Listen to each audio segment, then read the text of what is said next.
وعلى آله وصحبه أجمعين. الصلاة والسلام عليك يا رسول الله. الصلاة والسلام عليك يا حبيب الله. الصلاة والسلام عليك يا نبي الله. وعلى آلك وأصحابك يا نور الله. نويت سنة الاعتكاف لله تعالى. عزیزان محترم، آقا صلی اللہ علیہ وسلم کا درود پاک پڑھنے کی بے شمار فضیلتیں ہیں. چنانچہ ایک روایت میں وہ ہے جو عصر کے بعد 200 مرتبہ درود پاک پڑھے گا، اللہ عز و جل اس کے 200 سال کے گناہ معاف فرمائے. تو کوشش کریں آج جمعۃ الوداع کا دن ہے. جمعۃ الوداع کا بابرکت دن ہے. ذرا اندازہ لگائیں کتنی تیزی سے وقت گزر جاتا ہے.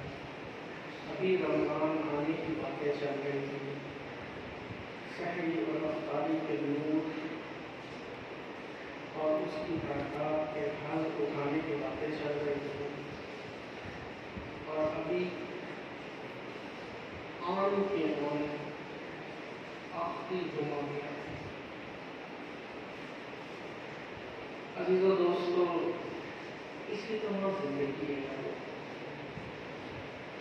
اپنے رب کی رضا، آقا صلی اللہ علیہ وسلم کی محبت، ان کے عشق کے ساتھ یہ زندگی گزاریے. یقین کیجیے پھر یہ زندگی باعث برکت بھی ہوگی اور باعث راحت. اور اگر ایسا نہ ہوا، اس زندگی کو آقا کی محبت کے ساتھ، اللہ کی رضا کے ساتھ نہ جوڑا تو اس برف میں پگھل جاتا ہے، اس میں گزر جاتا ہے اور بیتا ایک لمحہ بھی زندگی کا واپس نہیں ہے. گزرا ہوا ایک لمحہ بھی زندگی کا لوٹ کے نہیں. آپ کو اور مجھے گزرے ایک ایک لمحے کا حساب دینا پڑے گا. جہاں رمضان کے فضائل ہیں وہاں اللہ معاف کرے وعیدیں بھی. حدیث میں نے جو جان بوجھ کے رمضان میں گناہ کرے، ایک گناہ، ہلکا سا گناہ، 1 سال کی اس کی نیکیاں برباد ہو جائیں. یعنی رمضان برکتیں بھی لگتا ہے تو ساتھ اپنے قدر کرنے کا پیغام بھی لگتا ہے کہ رمضان کی قدر کرو. اور وہ لوگ جو روزے چوری کرتے رہے، روزے کھاتے رہے، رمضان کے روزے نہیں رکھتے تھے، وہ لوگ جو رمضان میں تراویح نہیں پڑھتے تھے، میں انہیں کہتا ہوں اب رمضان جا رہا ہے، اب الوداع کا موقع ہے. اب نہ کوئی روزہ چھوڑے نہ کوئی تراویح چھوڑے. 20 رکعات تراویح کہنے میں بہت بڑی ہے، لیکن آپ پڑھنے لگے تو آپ کو لطف ملے گا، سکون ملے گا. ہماری مسجدوں میں بدقسمتی سے یہ ہوتا ہے کہ طے ہوتا ہے 1 گھنٹے میں تراویح ہو جائے، 15 منٹ ہو جائے، 20 منٹ ہو جائے، 2 گھنٹے میں. نہیں، تراویح وہاں پڑھے جہاں قرآن سننے کا لطف آئے. ٹائم ٹیبل نہ دیکھیں کہ آدھے گھنٹے میں پوری ہوگی کہ گھنٹے میں پوری ہوگی. بھلے گھنٹے میں ہو، بھلے آدھے گھنٹے میں ہو، بھلے جتنے مرضی ٹائم میں، لیکن اللہ کا کلام سننے کا لطف آئے وہ تراویح. اتنی سپیڈ سے پڑھا جائے کہ پتہ ہی نہ لگے پڑھا کیا جاتا ہے. نہ پڑھنے سے پھر اگر توفیق ہو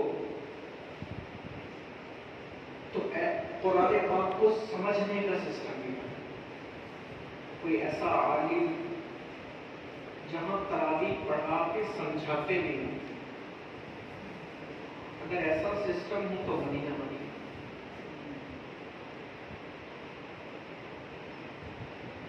جناب جمعۃ الوداع کی بابرکت ساعتیں ہیں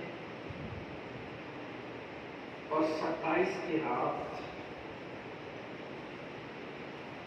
یاد رکھیں لیلۃ القدر کی رات تبدیل ہوتی رہتی ہے، لیکن حضرت معاویہ فرماتے ہیں، حضرت معاویہ رضی اللہ عنہ، اللہ کی قسم 27 کی رات ہی لیلۃ القدر کی رات.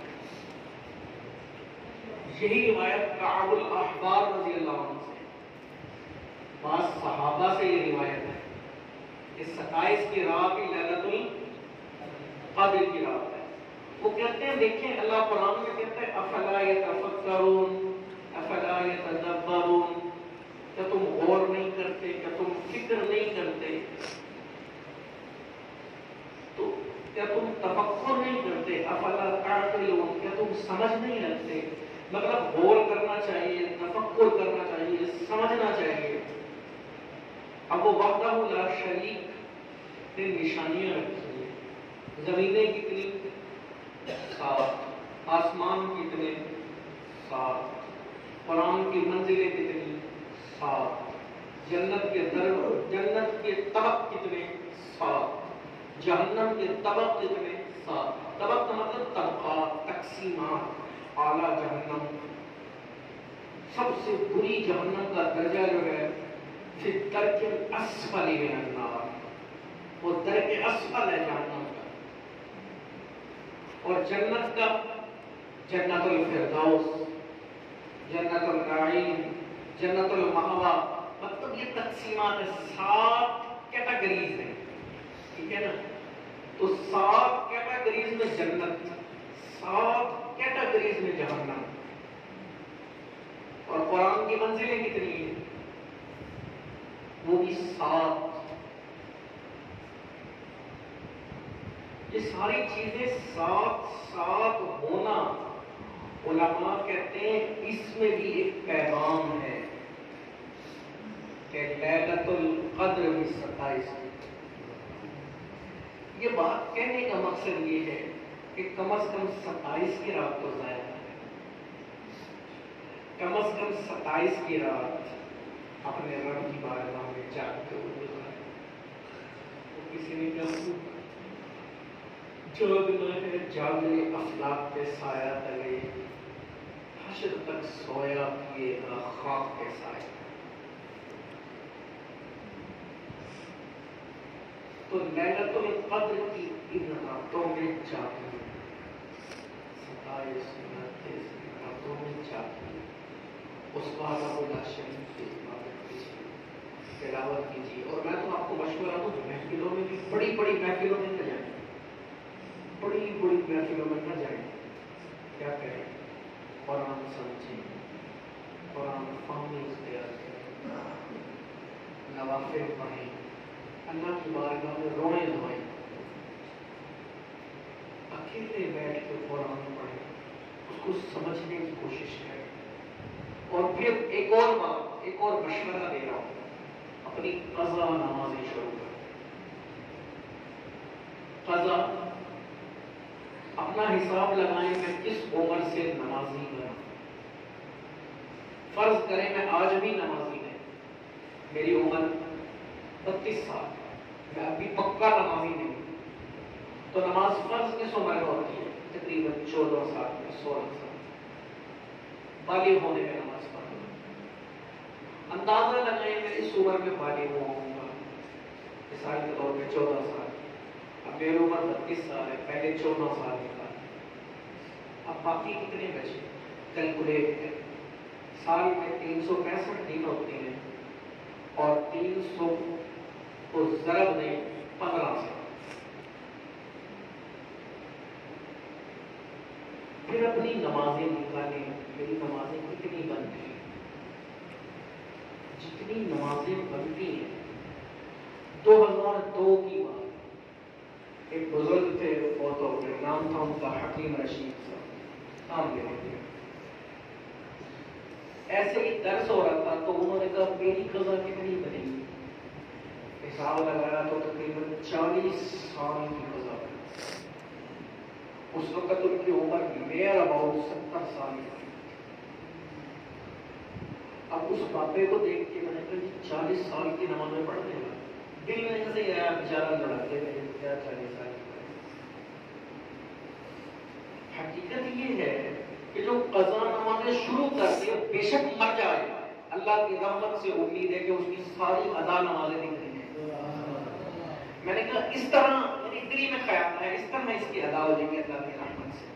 لیکن 2011 میں اس بابے نے بتایا کہ میں نے ساری نمازیں اور کہتا ہے اب جو مجھے نماز پڑھنے کا لطف ہوتا ہے، جس کی 3 نمازوں سے کم قضا ہو یا 5 نمازوں سے کم، اسے کہتے ہیں صاحب ترتیب، جس کی پوری زندگی میں 5 سے کم نمازیں قضا ہوئی، صاحب ترتیب کہتے ہیں اسے۔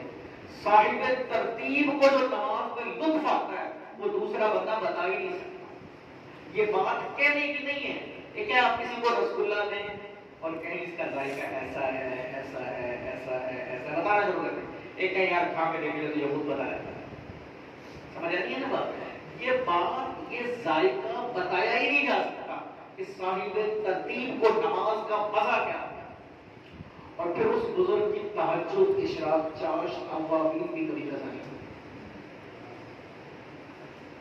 اور ماشاءاللہ اللہ نے بڑی فرحت کے ساتھ ہوئی، راحت کے ساتھ اور سکون کے ساتھ ہوئی موت کا۔ عزیزو دوستو، اپنی قضا نمازوں کا حساب کرنا ہے اور لیلۃ القدر کی 27 سے آغاز کرنا ہے کہ میری ایک بھی نماز قضا نہ رہے۔ دیکھیں ایک مسلمان کی جان بوجھ کے نماز نکل جائے، یہ مسلمان کے ساتھ میری کتنی بڑی غفلت ہوگی کہ میں جان بوجھ کے رب کا سجدہ چھوڑ، اس سے بڑی غفلت ہو رہی ہے۔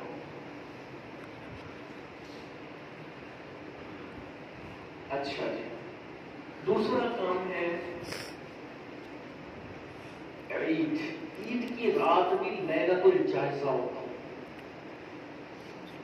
عید کی رات کیا ہوتی ہے جی؟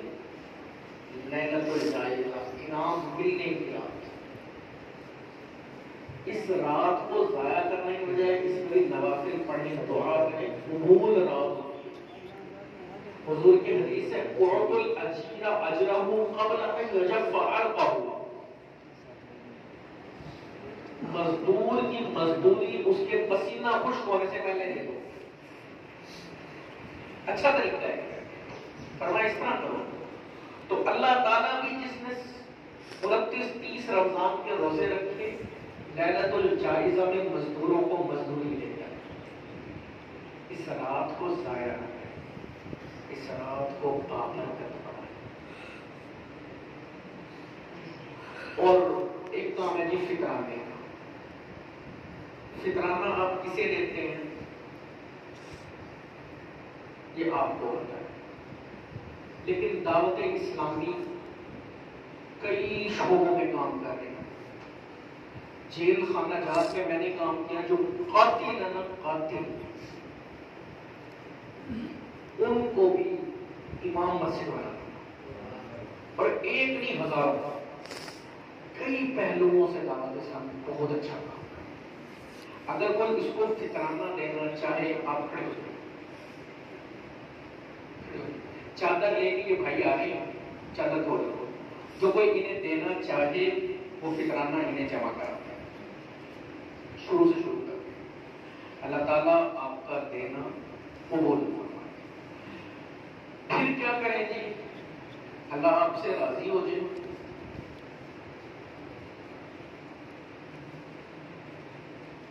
اللہ آپ کو اور مجھے اپنی رضائے قائم مقدر بنا دیں۔ اپنے محلے کی بیوہ، اپنے علاقے کے یتیم کا بھی خیال رکھیں۔ وہ کہتے ہیں کہ اگر آپ کے محلے کی یتیم اور بیوہ آپ کو حصہ ان سے نہیں مل رہا